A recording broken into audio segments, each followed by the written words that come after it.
ሰላም ቤተሰቦች እንዴት ናችሁ? በዛሬ ቪዲዮ እንደዚህ አይነት ኢረር ያለበት ዳታ ቢኖራችሁ እንዴት አድርጋችሁ ያንን ኢረር ኢግኖር በማድረግ ወይም ደግሞ ከዳታዎቻችሁ ውጪ በማድረግ የፈለጋችሁትን ነገር መስራት እንደምትችሉ አሳያቸዋል።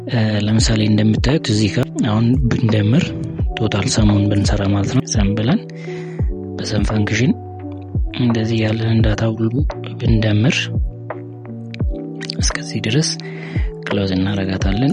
እንደዚህ ብናረጋን ትክክል አይደለም ማለት ኢረር ሜሴጅ ያመጣልናል ማለት ነው።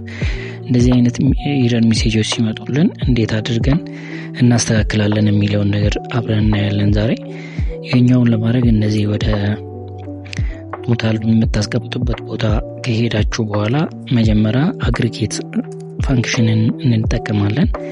አግሪጌት ፋንክሽንን በዚህ መልኩ ካመጣን በኋላ እዚህ ጋር አማራጮች ያመጣልናል ማለት ነው።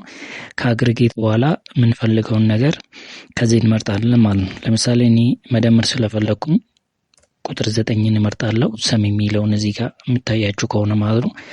ከዛ በኋላ ኮማ እናደርጋለን።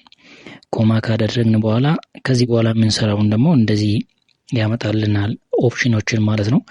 ከነዛ ውስጥ ኦፕሽን እኔ መመርጠው ምንድነው ኢግኖር ኢረር ቫሉ የሚለውን እመርጣለሁ። 6 ቁጥር ማለት ነው።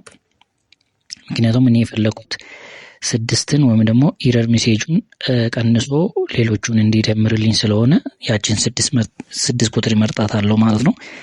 6 ቁጥሩን ከመረጥኩኝ በኋላ ኮማ አርጌ አሁን የፈለኩትን ነገር መደመር ነው ማለት ነው። እንዳለ ዳታውን በሙሉ ሴሌክት አደርጋለሁ። እንደዚህ ሴሌክት ካረኩኝ በኋላ ብራኬቷን ክሎዝ አርጌ ኢንተር እለዋለሁ ማለት ነው። ኢንተር እለዋለሁ።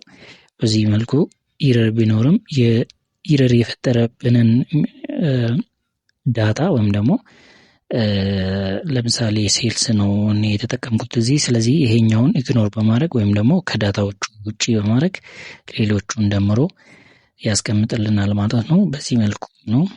አካውንቱን ፎሎ አድርጉ። ኮፒ ሊንክ ሼር ማድረግ ለብዙ ሰው እንዲደርስ አድርጉ። ቴንኪው። ሰላማችሁ